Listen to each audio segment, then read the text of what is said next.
Hi, once again, this is your favorite podcast in my own experience. And today we have with me Patricia. Patricia is a young lady who is looking to getting married one of these days. And she had a question or two regarding courtship. And I'd like to hear it from her. What exactly was your question?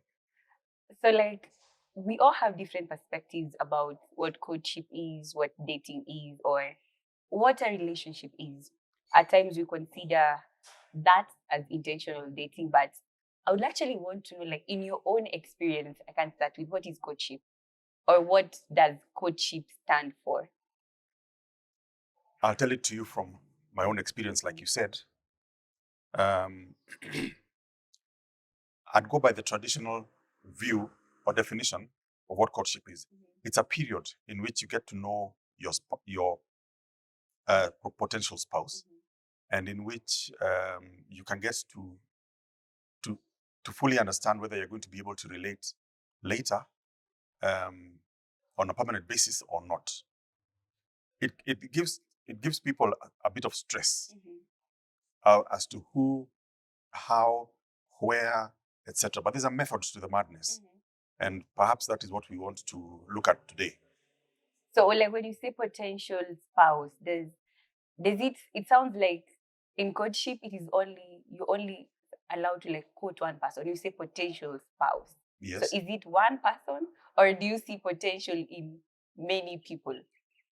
you might be interested in one, Mhm. and another will be interested in you. Um, the one you're interested in might actually have no interest in you, and the one who is interested in you might actually be the one. So you'll need to at least give each of them time so that you can get to know fully which one is potentially yours. It is safest that way Mhm. without going too far. And that's where people get confused about dating and And courtship. courtship. Courtship is a process, and it never really ends. Even in marriage, you Mhm. continue courting. Mhm. Dating also never really ends, but it can be done exclusive to one person so that you can get to know that person. Mhm. In the Gen Z language, they call it interviewing.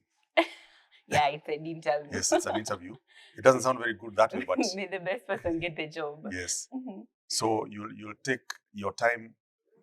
Say, for example, during a coffee date, you'll get to know how that person um, acts, interacts with the cutlery, the crockery, with the staff who are serving, how they sit, whether they chew with their mouth open, the table manners, True. etc.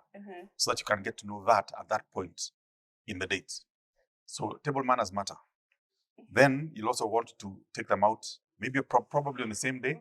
You want to make sure that you have also gone out for a walk so that you can see how they relate to crowds.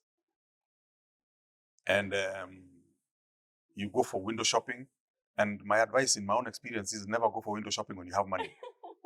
Always go when you have no money. When you have no money, Yes. we'll come back later for that. We just wanted to see if we come back Yes. later.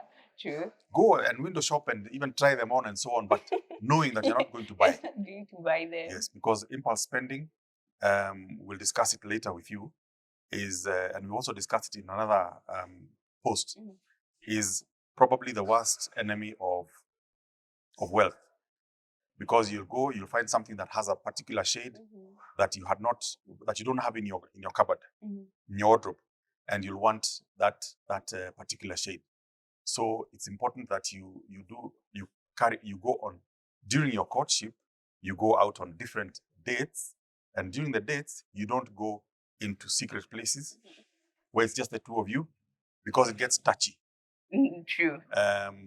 Or it can get touchy. There's a potential towards it's getting touchy, which is it spoils everything.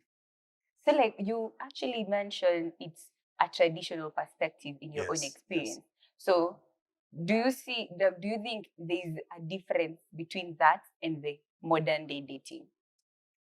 I don't know. I cannot talk about something that I don't know. I don't know what you guys mean by modern day dating. I've been married for 33, going to 34 years now. So I may not be very good at knowing what modern day dating is. Maybe what you can do is you can tell me what is modern day dating. You said you have been dating for a while. What exactly is modern day dating?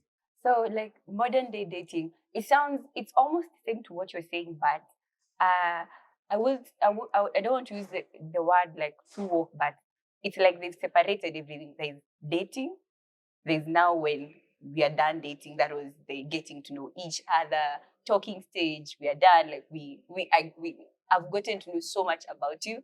And then now there's the relationship itself, which will probably now lead to this courtship. But now, like as to what you said, it's like courtship is kind of the same thing as dating, just that we have dating and then we have courtship. But from what you said, it's like courtship is the same thing you do in courtship is the same thing we're kind of doing dating. Like it's a panel, and we have so many interviewees. So it is whoever impresses me gets the job, and then we go now to courtship, where it is now entirely exclusive for one person.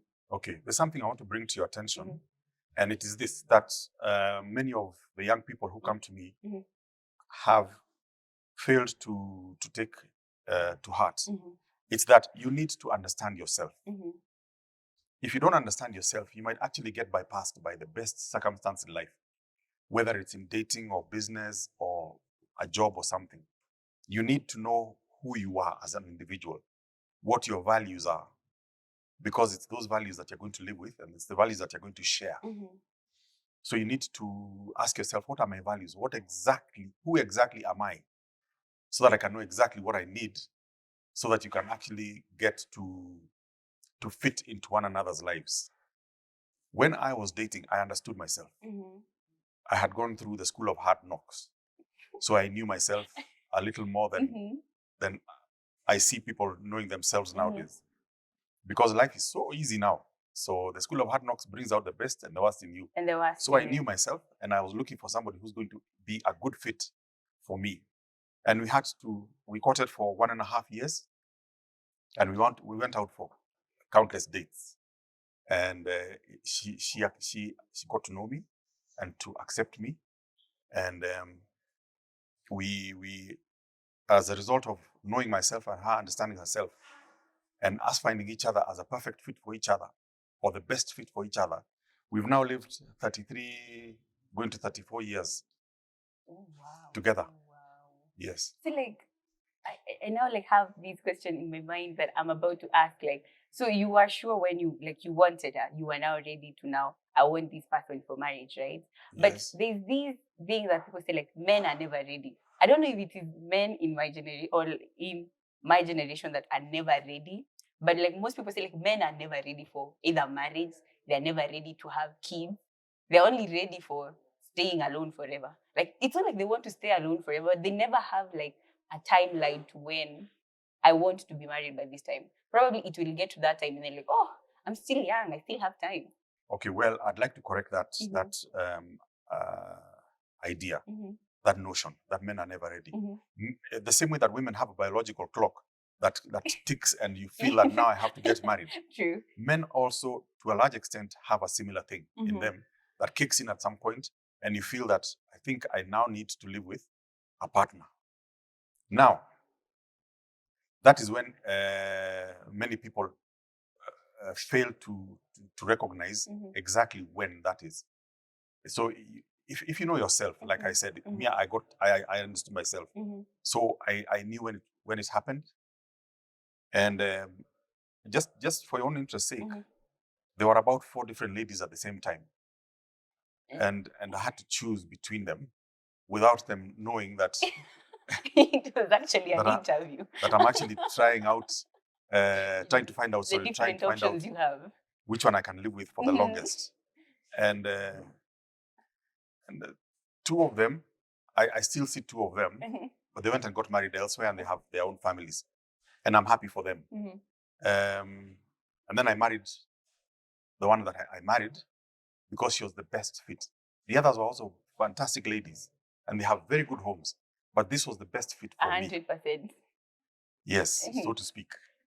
So like when you actually said like she was the best fit, yes, it now takes me to like, what are the qualities do you need to look for or to see in a person to actually say, these, out of the 4 women I have, this particular person stands out? So you are asking me from my experience? Yes, from your experience.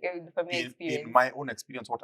In your own experience, what are the qualities you think men should look for in women, and actually what men need to look for in women? Women need to look for in men.